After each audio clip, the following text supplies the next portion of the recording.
I stand at the head of the conference table. The chairs around me are filled with men, short, tall, fat, bald, polite, skeptical. I direct the close of my pitch to the CEO, who has spent 50 minutes on my 60-minute presentation playing with his phone, and the other 10 frowning at me. He is past his prime, trying to disguise the fact with hair plugs and a bottled tan. Using this new strategy, I say, we're confident we will make your brand the #1 beer with men 21 to 34 years old. The CEO leans forward, mouth slightly ajar as if a cigar is usually perched there. He oversees a household name beer that's been losing market share to craft breweries for years. As sales have slipped, my new agency has found itself on thinner and thinner ice with these clients. He looks me up and down, sneers a little. With all due respect, what makes you think you, he spits the word like it's a shit sandwich, can get inside the mind of our man? I glance out the conference room window, squint at the Charles River in the distance, and count to 3. My team warned me about this guy, a dinosaur of corporate America who still believes business belongs on the golf course. What I want to say? Yes, however will I peel back the layers of such complicated minds?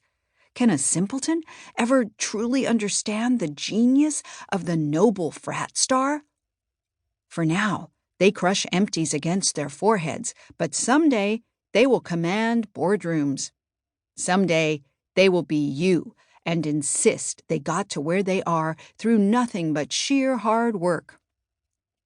By then, they'll have traded the watery swill you call beer for $300 bottles of Pinot Noir. They'll still spend their weekends falling down and throwing up, only now they'll do it in hotel rooms with their best friends' wives. When Monday rolls around, they'll slump at this table and wonder why I don't smile more often. They will root for me to break the glass ceiling as long as none of the shards nick them. They will lament the fact they can no longer say these things aloud, except on golf courses. What I actually say? To get up to speed on your business, I've spent the past 2 months conducting focus groups with 600 men who fit your target demo. I scroll to the appendix of my PowerPoint deck, containing 40 slides of detailed tables and graphs. I've spent my weeknights collating the data and my weekends analyzing what all of it means. I know these men's occupations and income. I know their levels of education, their religion, their race. I know where your guys live, their lifestyles and personal values, their attitudes toward your brand as well as toward all of your competitors' brands. I know their usage frequency, their buyer readiness, and the occasions when they buy your beer. I know their degree of loyalty to you. When I get on the train to go to work, or am lying in bed at night, I re-listen to my interviews, searching for any insight I might have missed. I can say with confidence I know your guy as well as I know my own father. I wince involuntarily, which means I know them as well as you do.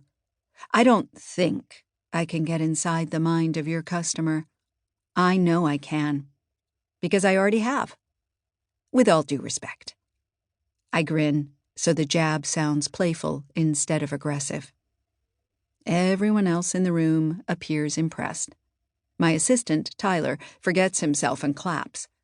I shift my eyes in his direction, and that's enough to make him stop. But by then, the others have joined in, both the clients and my account team. The CEO watches me, amused but undecided. It was a risk, publicly challenging him in order to galvanize the rest, but I'll rarely interact with him. I'm told he shows up to advertising meetings only when he has no one else to antagonize. The marketing team members are the ones I need on my side. The CEO sits back and lets his underlings finish the session. He leaves halfway through the Q&A. 5 minutes later, the clients have signed off on our strategy brief for the year. Handshakes and back pats are exchanged. Invitations to lunch are extended for the first time in months. The account team stays with the clients, But I bow out. My lunch hour is for catching up on email. If my inbox is empty, I spend the hour at the gym.